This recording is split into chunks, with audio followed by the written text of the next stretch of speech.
Bem-vindos ao Da Capa à Contracapa. No livro Um Tesouro no Deserto, o jornalista Rui Araújo percorre montes e lugares do interior do Algarve, em particular no concelho de Alcotim, conversando com quem ali vive num cenário marcado pela solidão e pelo despovoamento. Longe do mar, este é um Algarve que raramente vem às notícias. Mas que vida há nesse interior algarvio?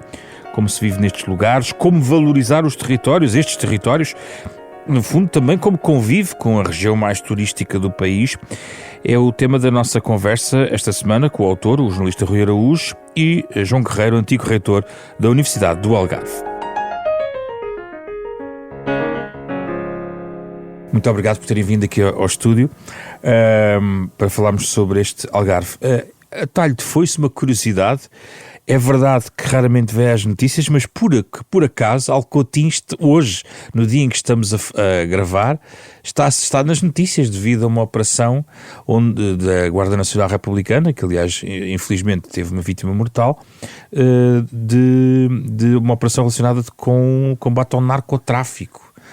No Guadiana. Portanto, se há um dia em que Alcotim aparece as notícias, é hoje e por este motivo. Mas a verdade, Rui, é que estamos a falar efetivamente de um território esquecido? É isso? Completamente, ou quase. Permita-me só um reparo também, ou um complemento de informação.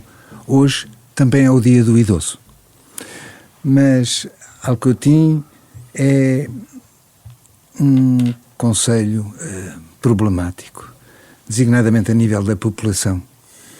É uma das situações mais graves no Algarve e parece-me que está a definhar. E aquilo que eu tentei fazer foi, de alguma forma, preservar a memória dos velhos que teimam em resistir, em viver nos montes, isolados, muitas vezes sozinhos, muitas vezes com o isolamento e a solidão imposta, que é um drama, de facto, para quem a vive. E foi escutar a memória daquela gente, idosos, todos eles. Alguns vivem completamente isolados, uma pessoa no monte, duas pessoas no monte, e não mais do que isso, praticamente. E eu acho que este livro foi um pouco a conclusão de uma carreira dedicada à escuta do outro. Foi a minha preocupação durante praticamente meio século dar voz a quem não tem voz. Dei voz, por exemplo, aos timorenses durante a ocupação militar indonésia. Dei voz às crianças que trabalhavam nas fábricas, fabriquetas, oficinas de Portugal também. E não há muitos anos.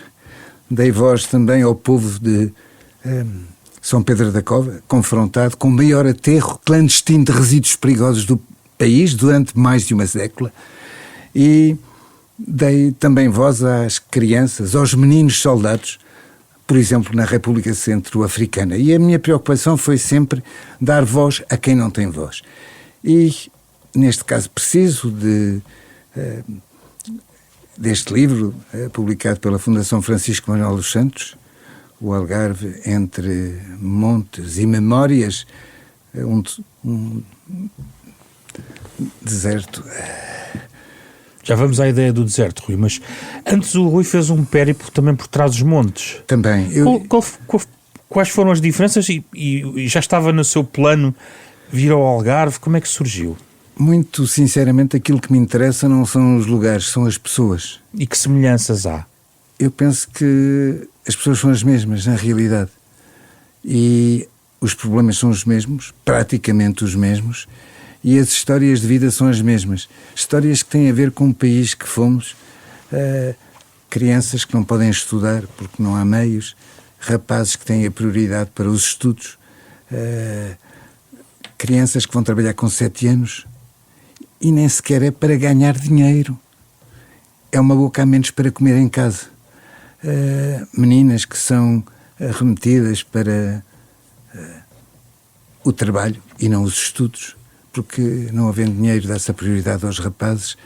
Gente que, apesar de tudo, e é esta a grande questão que eu coloco, Eles não querem sair dali. Os velhos que lá vivem, os idosos que vivem isolados, muitas vezes na pobreza, não querem arredar pé da casa, do lugar onde nasceram, onde ergueram telhado também. E apesar das dificuldades do isolamento, da solidão imposta e muitas vezes também da pobreza, não querem sair dali. Depois deles não virá mesmo mais ninguém nesses territórios? Quer dizer, quem sou eu para... Pelo que o Rui observou. Vai ser difícil, penso eu. João Guerreiro, como é que se chegou aqui, digamos assim, na tendência destes territórios? Vamos recuar se calhar um bocadinho o filme para perceber de onde vimos. Se calhar não se vai recuar para lá do século XX para trás, mas para aqueles que nos ouvem, eventualmente têm a memória do século XX, sobretudo. Eu acho que o facto de haver concentração de atividades é aquilo que é apelativo, que atrai pessoas, não é? E no Algarve e no Alentejo prolonga-se, a situação da Serra do Algarve prolonga-se no Alentejo e, portanto, o facto das atividades terem escasseado, ou pelo menos ter havido uma reformulação das atividades, enfim, a atividade agrícola era predominante, a atividade agrícola é entendida na sua componente pecuária e produção agrícola, era dominante, mas, enfim, as outras atividades mais apelativas, eventualmente com rendimentos superiores em relação à retribuição do trabalho, e, portanto, tudo isso levou a que as pessoas se mobilizassem, portanto, se dispersassem pelo território, procurando os locais onde tinham melhores condições de vida e onde tinham acesso àquilo que são considerados como os bens de consumo normais na nossa civilização. E, portanto, tudo isso, enfim, originou. Há falta de investimento também, enfim, é muito vulgar na Serra do Algarve, em Alcotim também, quando se lançou, nos últimos anos do século XX, a eletrificação dessas pequenas aldeias e desses pequenos povoados, era muito habitual. Quando a eletricidade chegava, já não havia gente para beneficiar da eletricidade. E, portanto, enfim, tudo isso são características. É certo que antigamente também a população dessas zonas que trabalhava no litoral, normalmente o modelo era ir à segunda-feira, ficar no litoral e regressar ao fim de semana, mas com a mobilidade, com os carros, com os automóveis, com a circulação de autocarros, tudo isso acabou e, portanto, a pessoa que trabalha no litoral se calhar vai de manhã, vai à tarde e às tantas fica no litoral e, portanto, abandona o interior. O Rui, se falar um pouco aqui de algumas tendências do século XX, fala no pico da imigração nos anos 50 do século XX, mas dá a entender, ou fiquei com essa ideia, de que 74 não marcou uma viragem extraordinária para este território, ou seja, na democracia ela não se completou na totalidade neste território. O que é que aconteceu nos últimos 50 anos em particular ali? Pois não se concretizou, enfim, há aí vários, não há uma razão única, não é? Há várias razões que levaram a essa situação. A primeira, eu julgo que é justamente a procura de uma vida melhor que se adquire fora dessas regiões. A outra é a parte pública, a parte da infraestrutura pública que foi sendo escasseada, enfim, por falta até de pessoas, foram fechando aquilo que eram os serviços públicos que poderiam estar à disposição da população, enfim, tudo aquilo que se pensa, a saúde, a educação, por exemplo, enfim, escasseou, ainda que as câmaras municipais tiveram um papel fundamental, que foi encontrar soluções para recolher as crianças numa área relativamente extensa e trazê-las a um centro, enfim, um ponto de concentração onde podia haver a oferta de escola, de ensino adequado. E, portanto, eu acho que há aqui razões diversas. A parte agrícola também deixou de ter sucesso, enfim, tudo aquilo que eram, enfim, produções principais destas áreas também perderam o seu, sobretudo na componente cerealífera, perderam o seu interesse e, portanto, estas razões todas levaram a que os jovens preferem ter uma vida na cidade com outro tipo de solicitações e de oferta formativa, oferta cultural e outro tipo, e, portanto, também, enfim, gostam provavelmente de ter a sua casa casa no interior, mas vivem fora do interior. E depois, as iniciativas que têm existido, que são relativamente bastantes, no sentido de atrair pessoas para essa zona, também têm enfrentado bloqueios. Enfim, o bloqueio principal, na minha opinião, é a habitação. A habitação, nós temos assistido ao problema da habitação nas zonas, enfim, nas cidades, nas grandes cidades, nas áreas metropolitanas, mas no interior a habitação é um problema também, até porque há muitas casas, mas normalmente as casas são de vários herdeiros que não querem dispensar a sua casa, não querem ceder, nem que seja para arrendamento, porque duvidam do que é que vai acontecer à sua casa e, portanto, a habitação, e depois os próprios PDMs tiveram uma opção muito restritiva em relação à área construtiva nestas... Já vou retomar esses pontos que são muito importantes, mas antes disso queria voltar às pessoas que o Rui ouviu e tentar perceber o que é que se passou nestes tais 75 anos, vamos lá, desde os anos 50 do século XX. Houve de facto esse pico de imigração, houve gente que nunca mais voltou a estes territórios, as famílias cindiram-se. O que é que aconteceu nestas comunidades? Eu creio que a partir do momento em que aquela gente imigra, a tendência depois, quando têm filhos, quando têm netos, é permanecer no país para onde emigraram. E tanto mais que aqui os que ficaram vão também partindo, também eles, com idade, obviamente. Mas há ali gente que imigrou para a cidade e voltou. Alguns. Eu penso alguém que poucos, trabalhou na mesmo os papelaria imigrantes, Fernandes, não é? É um único que eu encontrei nessas circunstâncias. Eu penso que as pessoas, por mais carinho, por mais memórias que tenham deixado no interior, têm uma vida nova e muitas vezes os filhos também não estão muito interessados em viver ali. Eu penso que aquilo que me pareceu importante era recuperar a memória, porque quando esta gente morrer, eu não sei se aquelas histórias vão permanecer na memória coletiva, tenho algumas dúvidas. E foi, sobretudo, tentar entender o apego deles à terra e aos montes onde vivem em condições difíceis, obviamente, o isolamento, como eu já referi, a solidão, a pobreza, muitas vezes, mas aquela memória pareceu-me importante, porque é a memória de um país esquecido. Os portugueses, se eu não estou em erro, optaram por se instalar, sobretudo no litoral, nas grandes cidades, e o interior foi muito esquecido a todos os níveis. Há várias razões, obviamente, para que isso tenha acontecido, mas eu não sei qual é o futuro que aquilo tem. Agora, o que eu sei é que há uma diminuição importantíssima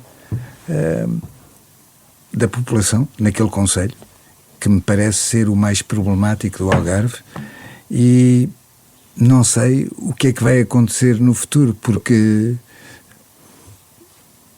não vejo a tendência estar a ser alterada. Já vamos falar do futuro, mas essas memórias, Rui, que desta passagem por este território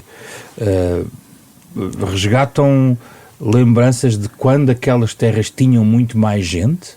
E mais solidariedade também. O que é que havia? O que é que eles contam que havia? Para já havia gente, havia vizinhos. Hoje o vizinho mais próximo está muito mais longe. Havia festas em que as pessoas se reuniam até para a matança do porco. Hoje ajudo-te eu, amanhã tu ajudas.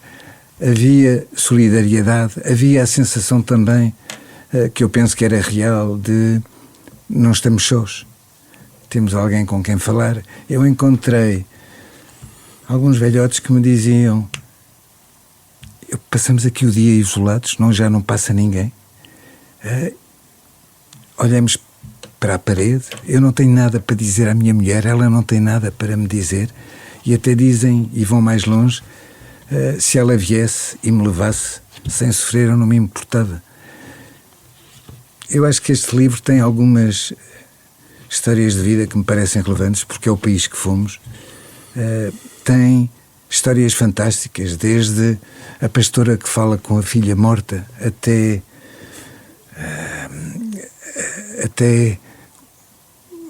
uma senhora que... como é que eu posso explicar isto? Cura as crianças que não andam, até este casal de velhotes, justamente num monte denominado deserto, que parece que estão a chocar a morte e estão fartos da vida. E esta realidade humana eu encontrei, e de alguma forma isto marcou-me, porque continua a dizer aquilo que é importante são as pessoas, não são os lugares. Eles são também os últimos redutos das suas famílias. Não têm contacto nem remoto com mais ninguém nas suas famílias? É um isolamento total, verdadeiro? Total, eu não diria total, na medida em que há telemóveis, em que as pessoas viajam com mais facilidade hoje, mas que a solidão imposta é vivida como um drama, isso eu não tenho a menor dúvida. A GNR acaba por ser um dispositivo público que percorre o território com mais frequência, é isso? Há programas específicos da Guarda Nacional Republicana para acompanhar os idosos, verificar se estão bem, se há problemas de segurança. Eles fazem o que podem e já fazem muito. E é uma iniciativa da Guarda Nacional Republicana que não data de hoje, já tem décadas. Mas, falando de segurança, eu gostava de dizer outra coisa, é que eu há 12 anos corri a raia, de norte a sul, e as pessoas abriam-me as portas, falavam com facilidade. Desta vez, nem o postigo abriam, quanto mais a porta, não falavam comigo. Por medo? E eu penso que há um sentimento de insegurança que é inquestionável no interior, e as pessoas mudaram. Têm receio das burlas, das agressões, dos assaltos, e se eu não tivesse tido, porque a dado momento eu percebi isso, o apoio dos militares da Guarda Nacional Republicana, eu não tinha falado com metade das pessoas. Algumas disseram-me, se você não tivesse vindo com eles, eu nem lhe abria a porta, nem falava consigo. Alguma coisa mudou nestes 12 anos, esse sentimento de insegurança que aumentou decididamente. João Guerreiro, é um território onde falhou a política pública? Não, é um território que teve uma dinâmica que muito dificilmente conseguiria, aproveitar aquilo que eram as linhas principais da política pública. Eu devo dizer também que o circuito que o Rui fez foi um circuito muito em torno de montes e, portanto, de pequenos núcleos populacionais, e a tendência na Serra do Algarve é mais a concentração nas sedes de freguesia e na sede de concelho. E, portanto, se formos no caso de Alcotim, a Martilonga, Vaqueiros, a própria Alcotim, quer dizer, nós temos, ainda que muito limitado, mas temos um princípio de vida que se está a regenerar. E eu gostaria de sublinhar, por exemplo, que todas as três câmaras que podemos juntar Mértola da Bagem de Guadiana, na Vila Real Santo António, Castro Maria e Alcotim, nos últimos anos desenvolveram um projeto interessante em torno de uma associação intermunicipal, ou Diana, no sentido de revitalizar muitas das atividades daquela zona. Atividades não só ligadas ao turismo, porque o turismo realmente tem, enfim, nós podemos entender que o turismo é a solução, mas na realidade cria também dependências externas que são, em alguns casos, nefastas.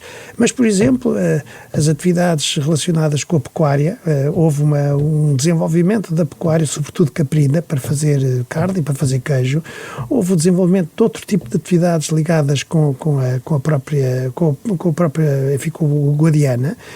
O Guadiana recentemente foi um palco de alguma navegabilidade que permitia também a entrada de pessoas e tal. O facto de Alcostim estar próximo de Espanha e haver uma fluidez de população entre Alcotim e Espanha também é positivo, porque a dinâmica dos pequenos núcleos, das sedes de concelho em Espanha é muito diferente daquela que é em Portugal, e portanto tudo isso gera, enfim, há casos curiosos, que é gente que trabalha em Alcotim, que não tem casa e que vai arranjar casa em São Lúcar e vive em São Lúcar e todos os dias vem. Isso quer dizer, está-me a dar sintomas de que algo está a mudar nem tudo é mau. Não, quer dizer, mas repare, o texto do Rui é um texto muito localizado nos pequenos montes, nas aldeias e tal, e aí eu acho que... Mais despovoado do despovoado. Aí é que eu acho que a situação é crítica, como está dito no texto, não é? Agora, há uma concentração nas sedes de freguesia. Há pouco conversávamos que, por exemplo, a padaria de um dos sítios é 12 km de distância. Mas onde é que é? É em Martim Longo, é na sede de freguesia. E, portanto, as sedes de freguesia são, provavelmente, porventura, a solução para manter uma revitalização daquelas áreas. Não é? E há insistência Mas há nisso. pouco contacto da sede de freguesia até com estes montes. Os montes são 2, 3, 4 pessoas, não é? Agora, a GNR tem uma função importante, mas as próprias câmaras municipais e juntas de freguesia muitas vezes têm equipas com pessoas fazem muito, que fazem o apoio e que periodicamente vão à casa dos idosos que vivem nesses sítios perguntar o que é preciso e tal, e portanto essa relação com a parte, digamos, administrativa é mantida, e há enfim, as câmaras municipais têm esse cuidado, os programas municipais e as juntas de freguesia têm esse cuidado. É suficiente para revitalizar os montes? Eu acho que não, mas pelo menos há um acolhimento, há uma função de acompanhamento desses núcleos que estão completamente isolados e, portanto, não... Pode-me perguntar, e se as pessoas morrerem, o que é que vai acontecer? Pois, quer dizer, não vejo solução. Quer dizer, ou tinham vindo para as sedes de freguesia, ou não vejo solução, porque são 2 ou 3 pessoas, desaparecem. Como jornalista credenciado, o Rui ouviu várias vozes, e uma das vozes que ouviu, olhando para a frente, foi o Presidente da Câmara, que falou nesta ideia do emparcelamento como possível forma também de dar um passo à frente. Isso, que forma é que em Alcotim se olha para soluções alternativas que possam, enfim, lidar com esta realidade? De facto, há grandes propriedades. Eu falei com pessoas que têm 600 hectares de terra que não é cultivada. E também há o empobrecimento dos solos, é preciso sublinhar, não é? E há também o clima que está a mudar. Eu penso que a relação com Espanha é importante. Penso que o papel das autarquias é significativo e muito útil. E não é só no apoio eventual quando há uma situação qualquer ou de acompanhamento. Também lhes dão transporte, por exemplo. As autarquias são essenciais à semelhança da Guarda Nacional Republicana. Os turistas e os estrangeiros, aí já tenho sérias dúvidas. Não sei qual é a opinião do Sr. Professor, mas eu tenho sérias dúvidas que sejam um princípio de solução para aquelas terras. Porquê, Rui? Porque isto, por exemplo, o Presidente da Câmara fala do potencial turístico, até comparou com o Douro, se não me engano, no livro, não é? Os estrangeiros encontram naquela região casas baratas para o nível de vida deles, na Alemanha ou da França, pois estão a menos de 1 hora do mar, do Algarve, que também é um critério para eles, mas são pessoas já de idade e, por outro lado, não vivem lá o ano todo. E muitas vezes nem sequer se misturam com os portugueses que lá vivem, ou que teimam em resistir e lá viver. João Guerreiro. Quer dizer, eu tenho um bocado de razão ainda que há zonas e zonas dentro do Algarve. Portanto, há zonas, se calhar, mais próximas do litoral e com maiores infraestruturas em que a localização e a fixação de estrangeiros gera a atração de outros estrangeiros e, portanto, criam-se comunidades que muitas vezes, é verdade o que o Rui diz, muitas vezes não, são alguns guetos e, portanto... Vivem em circuitos fechados. Vivem em circuito fechado, convivem entre si, mas muito pouca coisa. O que começa a não ser verdade. Eu, por exemplo, eu tenho acompanhado um bocado toda a implantação de pequenas empresas ligadas ao mundo digital, e há estrangeiros que se localizam, por exemplo, um caso recente, um estrangeiro que se localizou em Monchique, tem uma empresa que, enfim, faz as relações, enfim, faz os seus produtos, tem relações com o mundo, mas gosta de viver em Monchique, que é muito calmo. E, portanto, há, digamos, iniciativas que podem ser desenvolvidas, quer dizer, a primeira infraestrutura básica em todos estes territórios é haver fibra óptica e haver bons relacionamentos com o exterior. E, ali portanto, não há rede naqueles montes. Pois, tenho dúvidas. Pois, e portanto, quem se quiser instalar ali, e há provavelmente gente que possa beneficiar da calma, da natureza, enfim, da paisagem, mas tem que ter, e a primeira condição para estes novos pessoas que possam eventualmente se instalar é ter uma boa infraestrutura de comunicação. Sem isso não... Há pouco falou do bloqueio da habitação. Estava a tentar perceber, com esses estrangeiros que possam vir, mexem na questão da habitação também naquele território, como nós acompanhamos os debates noutros pontos do país? Pois, mexem, e em alguns casos até mexem negativamente, porque o imobiliário passa a ser um bem, enfim, muito cobiçado no mercado dos estrangeiros.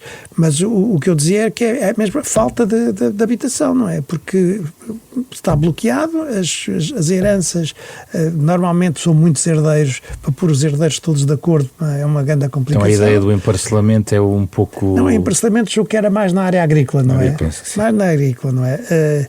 Quer dizer, os exemplos de emparcelamento na área agrícola por esse país fora não tiveram muito êxito. Tiveram mais êxito soluções de tipo associativo, enfim, em que cada um continuava com o seu quinhão de terra, mas entregava a uma estrutura que podia fazer a gestão coletiva de várias parcelas de terra. Mas, enfim, eu ali também tenho algumas dúvidas, porque as pessoas estão muito ligadas ao seu quinhão, à sua terra, e portanto têm sempre ideias de que se calhar com aquilo que se quer fazer querem subtrair ao património familiar, enfim.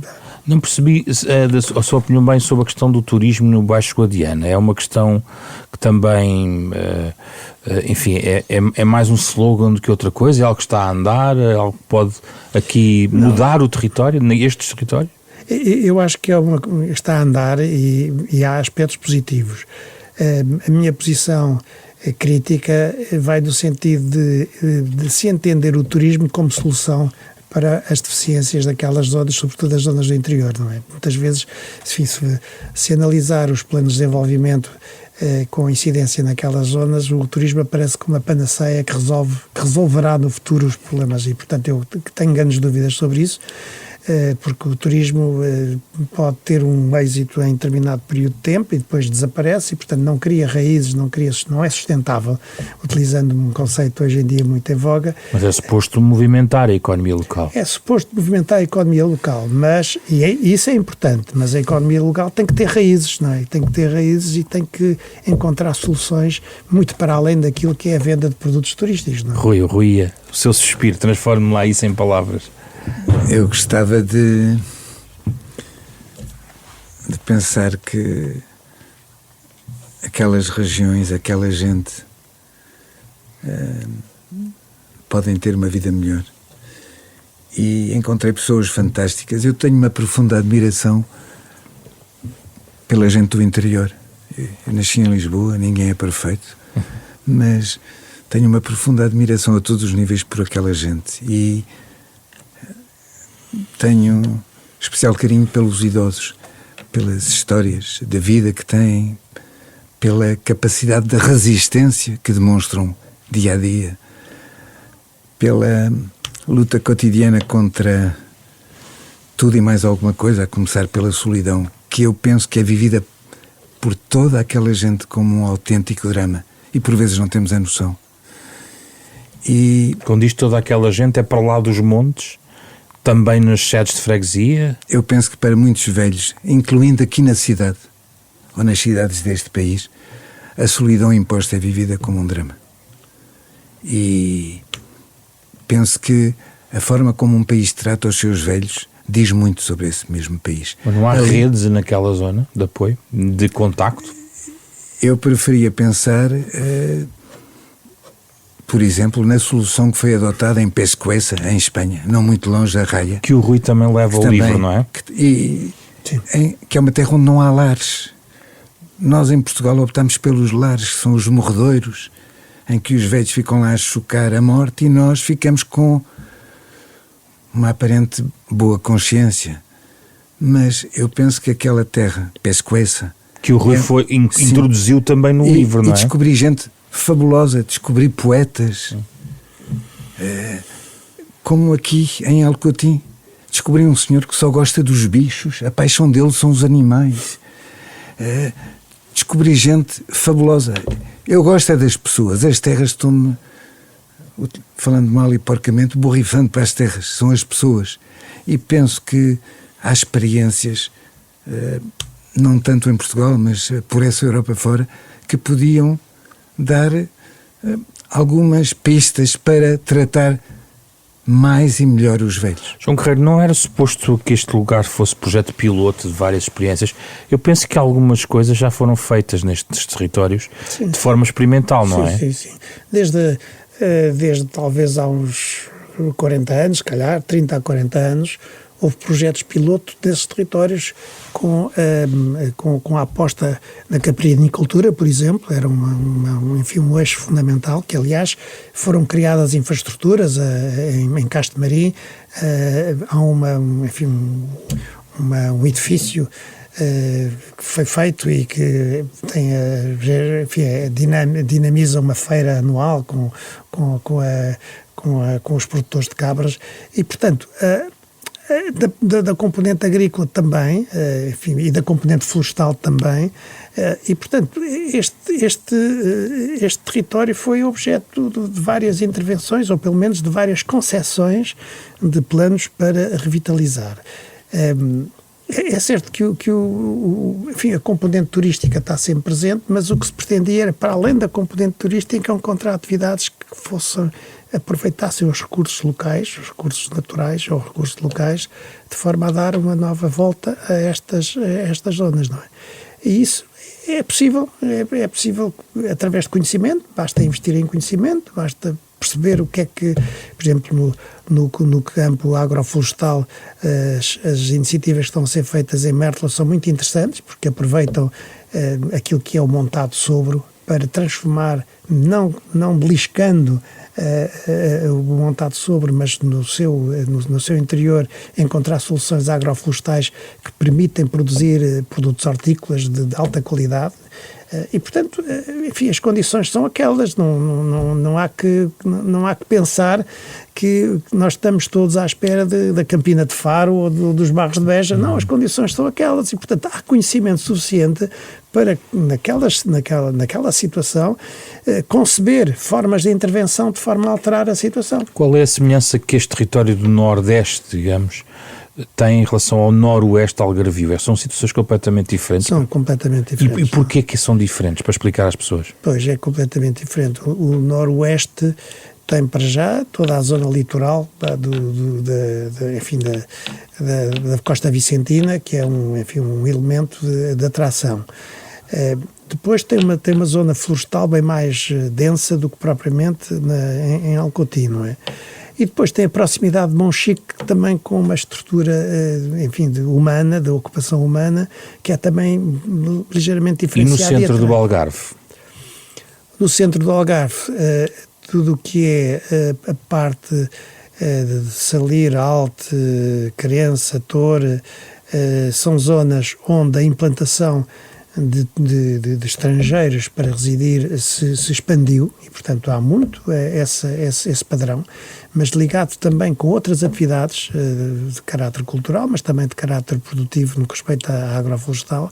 Mais a norte continua a haver, por exemplo, o exemplo de Alcotim, isso realmente pode ser evocado.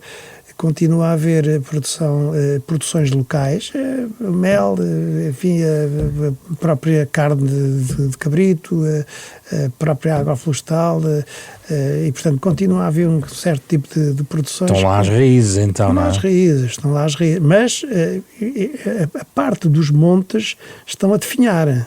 Eu conheço montes na Serra do Algarve, como há pouco disse, que desapareceram porque as pessoas... Há montes onde que eu fui encontrar, abri a porta e estava como se tivessem saído as pessoas há 2 ou 3 dias, não é?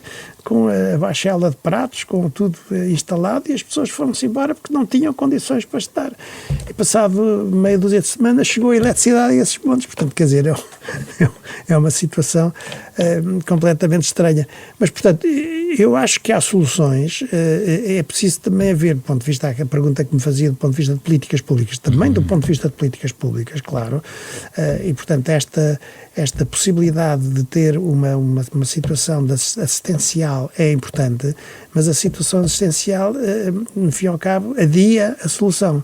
Para além da solução assistencial, tem que haver uma solução de atividades que tenham base local, que permitam gerar conhecimentos, incluindo a zona do património, não é? Porque o caso de Mértola é um caso espantoso com o facto de se ter, enfim, explorado aquilo que era a tradição muçulmana, da ocupação muçulmana e tudo o que arrastou, o que e é que também isso resquícios da exploração mineira, que também existe por ali próximo. Também existe também no Algarve, na Serra do Algarve, existe tudo. E, portanto, há elementos que resultam de atividades passadas que são relacionadas com os recursos locais, que podem ser valorizados e que podem ser introduzidos num programa de recuperação e de valorização daquela zona. O Rui estava aí a sentir que estava de acrescentar algo sobre isto. Nós tentámos aqui fazer eu tentei perceber as diferenças neste interior algarvio, não é? De facto é muito... Chega à conclusão de que é mesmo um território do mais isolado, de facto, de todo o Algarve. Não é? E também de uma densidade populacional mínima. Um mínimo. É? Quer dizer, é uma coisa, isso é um espanto, não é? Mas... Alcotim é o concelho mais despovoado do Algarve. Certo. Pois. Está tudo dito. E nos montes, a situação parece-me extremamente complicada, porque quando aqueles velhos, aqueles idosos falecerem, eu não sei se vão ser substituídos por alguém. E quem? Sim. É uma densidade de 4,4 habitantes por quilómetro quadrado, 2/3 da população com mais de 65 anos. Estou a falar do concelho e aqui estamos a falar dos casos mais gravosos. É de facto muito longe do Algarve dos postais, não é, Rui? Chamar aquilo Algarve até um pouco estranho. Mas é Algarve, não é? É Algarve e é tão verdadeiro quanto o outro, e interessa-me mais porque voltamos às pessoas. Aquela gente tem coragem, resiste, luta, e apesar das dificuldades não quer arredar pé dali. E não sei se é absurdo ou não, mas eu gostei imenso daquela gente e sobretudo aquelas vidas que nós hoje não imaginamos que sejam possíveis. A professora que tem 71 alunos, que vai atravessar rios para ir dar aulas, o marinheiro que volta à terra e que está confrontado com centenas de hectares que estão ao Deus dará, porque já não tem forças para cuidar da terra e não há ninguém que o queira fazer, incluindo a sua própria família, penso eu.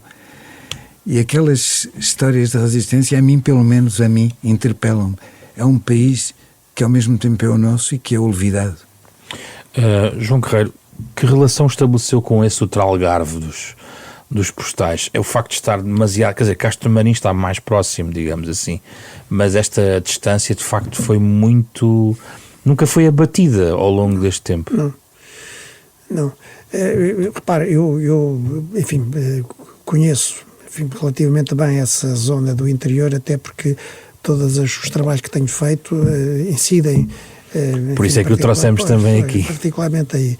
E, portanto, quer dizer, eu acho que as iniciativas que têm sido tomadas, todas elas são positivas.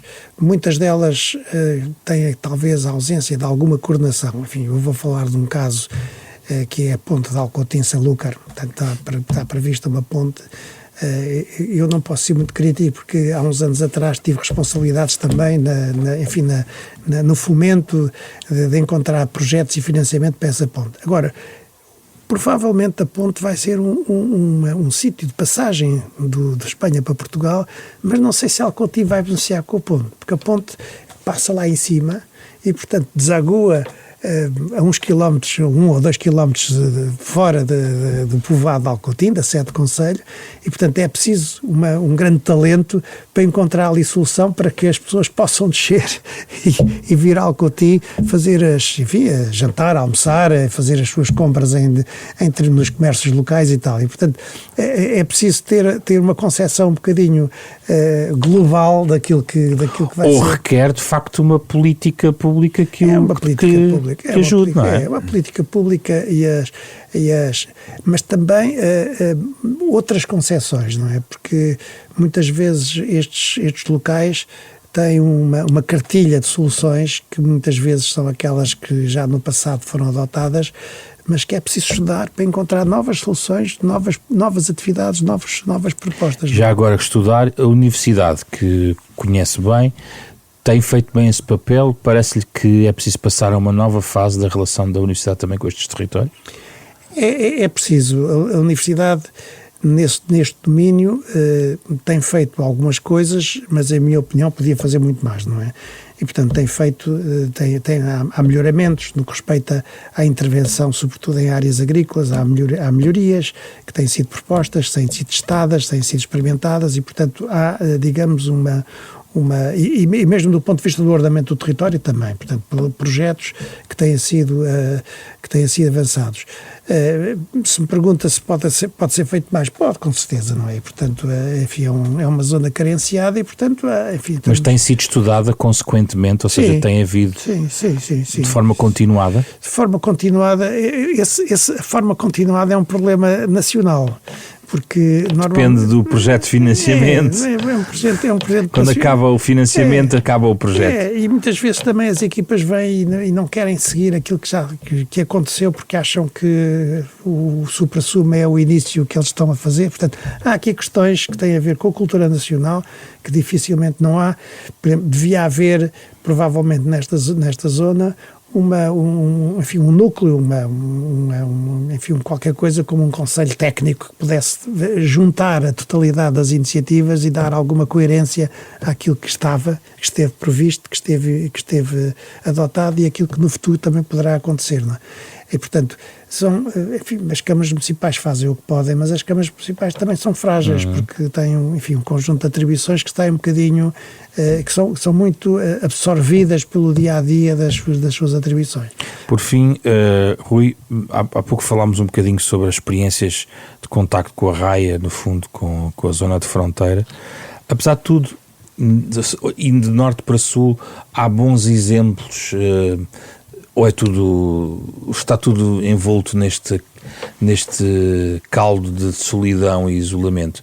Há boas histórias para contar que quebram este contexto ou não? É capaz.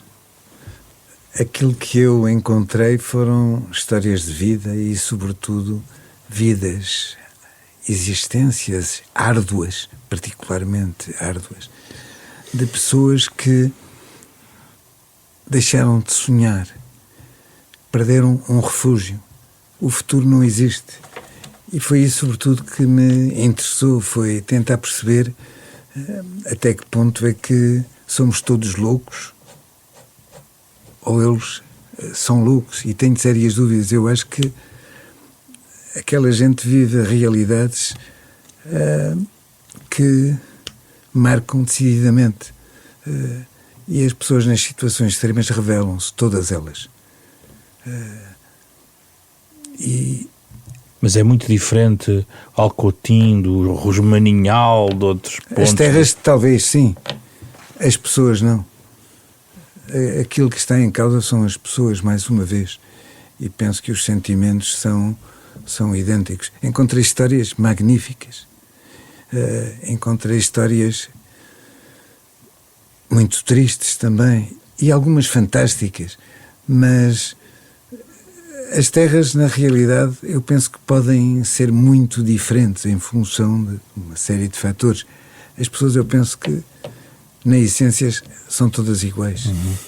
Professor João Correia, para terminar, esta relação com Espanha também, enfim, já aqui demos alguns exemplos, a ponte, o Rui foi buscar um exemplo interessante do ponto de vista da forma como as pessoas mais velhas vivem a comunidade. Também existem ideias neste domínio de cooperação, para troca de experiência, enfim. Do outro lado da fronteira provavelmente também há desafios semelhantes, não? Eu acho que, até por pergunta que fez previamente, eu acho que ao longo da fronteira de Portugal com Espanha há pontos em que a relação é muito intensa e há outros pontos em que depende também da densidade populacional de cada um dos lados e, portanto, também varia muito. Enfim, não vamos comparar aquilo que se passa entre Ayamonte e a cidade do lado de cá, não é? Elvas. Também não vamos comparar aquilo que existe no Minho, entre Valença do Minho e o outro lado, e portanto são relações intensas, mas o que é certo é que há também relações noutros domínios, sobretudo em áreas de fraca densidade populacional, que são mais frágeis, não é? Eu recordo, por exemplo, entre o Algarve e o Elva, o Algarve, Alentejo e o Elva, há uma comunidade que estuda soluções de grande proximidade. Em um determinado momento, a Universidade do Algarve e a Universidade do Elva eram universidades irmãs e, portanto, todos os projetos eram feitos em conjunto e tínhamos uma carta branca para representarmos a Universidade do Elva e eles tinham a carta branca para representar a Universidade do Algarve em certos projetos. E, portanto, eu acho que há uma grande abertura de ambos os lados. E os espanhóis têm o mesmo problema, efetivamente? Tem. Provavelmente que o campo espanhol, as zonas rurais espanholas sofreram há mais tempo a concentração e, portanto, não há esta dispersão tão grande como há nas nossas áreas de interiores e, portanto, há uma grande concentração, o que quer dizer que os sítios, as aldeias, os núcleos urbanos que receberam essa concentração têm outra dimensão, tem gente, tem outras atividades e, portanto, tem outro dinamismo que não tem... E a organização política favoreceu dessa forma ou não? A Espanha organiza-se de outra forma?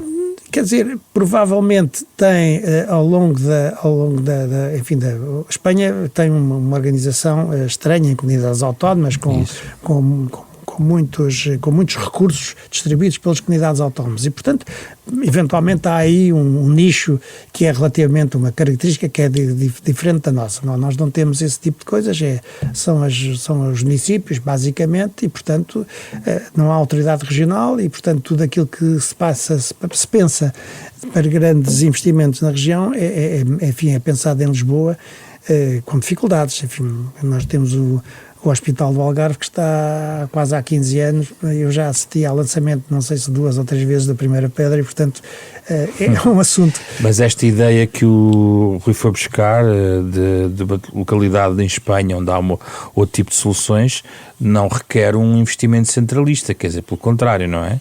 Mas requer densidade de população, não é? Quer dizer, não pode ser uma ou duas pessoas. Massa crítica, não é?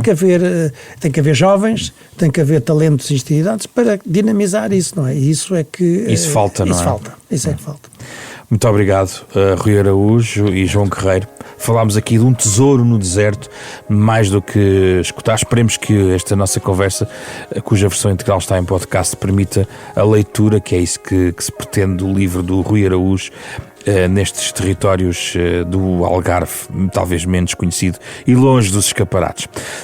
Podem então ouvir na íntegra esta conversa nas plataformas digitais. O genérico original deste programa é do pianista Mário Lajinha. Da Capa à Contracapa, uma parceria da Renascença com a Fundação Francisco Manuel dos Santos. Fizeram o programa esta semana Rui Glória, João Campelo, Ana Marta Domingues e José Pedro Frazão. Na próxima semana voltamos para mais uma conversa neste espaço.